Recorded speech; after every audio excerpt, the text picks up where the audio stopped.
I was Intercontinental Champion, I was US Champion, I was Universal Champion, and I was never happy.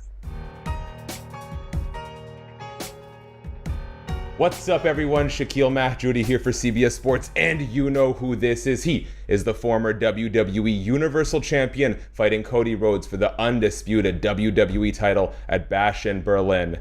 Never before has someone so efficiently punched two people in the face with a single blow. Kevin Owens, how's it going, my man? Good, how are you, man? I'm doing well. Thank you for doing this. Peel back the curtain. We've been talking for 10 minutes, but I like that we're rolling with the punches here. Hey, I know we're a little tight on time, but I need to ask my dumb question off the top. You know, Kevin Owens, Kevin Steen, not always the most reliable friend. I would like very quickly your Mount Rushmore of unreliable pro wrestling friends. You can or can't include yourself, whatever you like. I don't even know how to answer that. It seems like 4 is a lot to come up with. You can give me 2. It's fine. You can just give me the top one. Here's the thing. I'll tell you this. In theory, he's never really turned on me, per se. But outside the ring, Sami Zayn is one of the least reliable people ever for anything. You can't, you text him, he gets back to you 3 days later. You need a ride somewhere, he'll get back to you, when I needed, I had to go to the airport, but that was 2 days ago. Thanks, buddy. Stuff like, you know what I mean? He might not have stabbed me in the back, per se, on wrestling television. But not that he ever stabbed me in the back in real life either. But you use the word reliable, most unreliable of all time, Sami Zayn. Many can concur. In his defense, when he thought you were about to have a fist fight at an airport, when you were really just trying to meet Stone Cold Steve Austin, he was ready to roll. That's true, but he was already there. Let's say I was waiting for him to come have the fist fight. He would have shown up 2 hours later and just found my beaten up body and go, "Oh no, I was late, huh?" Like, that's the kind of If he wasn't right there at the time, no way he would have been reliable. But that is a fair counterpoint. It was also 19 years ago now, so yeah. I know one of the sort of prevailing narratives in this upcoming match with Cody is like, does Kevin Owens deserve this title shot? Cody Rhodes is, in a sense, sort of gifting it. And we're talking about the context of the bloodline, but I couldn't help but be reminded about a story Cody told when he originally left the WWE about how it was you who put him in touch with the Young Bucks and sort of set him on this path. And I don't think you would take credit for that, but I think it's fair to say you were a early catalyst for the road that eventually led Cody here. When you think about that, how does it feel to be now going on one-on-one against a guy who you did support in a time where he was at a crossroads in his career, no pun intended, and you're doing it at the first ever German PLE for the WWE? I mean, it's just great to be able to experience that with my friend, in any way. Anytime I get to wrestle a close friend on a big show, it's great. Cody left 2016, I think, and it sucked. It sucked to lose my friend at the time. So I really wanted him to have the best possible introduction to the independent scene because he had never been around. He had never done that. At the time, he had already been in the WWE system for so long. And the independent scene is a whole different ballgame from what WWE. So I just, guided him in the right direction and put him in touch with the Young Bucks, who I knew would take care of him. And I knew they'd hit it off, and they did. I was right.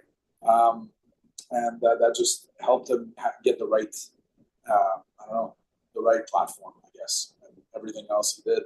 He knew what he was capable of, and he really wanted to show people in WWE promoters just what he already saw in himself, and he succeeded. That's an understatement. So it's great to see him get all his flowers, if you want to say that, and to see him in the position he's in now. And being in the ring with him in Germany, I'm sure the German crowd is going to be wild. First PLE. I'm sure it'll be a very memorable experience. I remember an interview that you gave maybe last year where you talked about how winning titles and headlining WrestleManias are not quite the priority that they used to be, and they've kind of been replaced by this desire to have fun and make memories for you and the fans. Do you remember a moment or an incident that helped kind of switch that flick that switch about where your priorities lied? Well, I can't say it's not a priority because it's still something everyone wants to do, and I still want to. And it's still a conversation I have every year when WrestleMania comes around. I say, hey, what are we doing at WrestleMania? And this and that. I have this idea for this idea for that. And my ideas are rarely, let me open the show, or let me be the host and stuff like that. Um, I guess it's just a natural. It's natural to want to be on WrestleMania in the biggest, way possible. And winning titles it's still an accolade that's incredibly flattering, incredibly rewarding.